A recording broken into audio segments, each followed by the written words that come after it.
मी योद्धा आहे, मी योद्धा आहे. आणि योद्ध्याला कधी गोधड्यात मारायचं नसतं.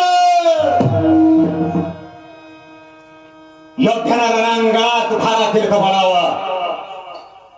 कारण एकदा का रणांगणात धारातीर्थ पडला योद्धा की मग मात्र त्याला दोन गोष्टी प्राप्त होतात. एक, देव लोकांमध्ये त्याला जागा मिळते. आणि दोन, तू मेल्यानंतर गेल्यानंतर कीर्ती पोहोचते या ब्रह्मांडामध्ये, या मृत्यू लोकांमध्ये. हे संसार प्रपंच, बंगला, गाडी, झुमक्या, कंगना हे किती कमवा, इसमें मजा नाहीये. लेकिन योद्ध्याला रणांगणात धारातीर्थ पडला का, अरे संसार प्रपंच किती कमवलं तरी पाठीमागं काही उरत नाही. पण पाठीमागं काहीतरी उरावं असं जर वाटत असेल तर काय करावं. तुका भरे काम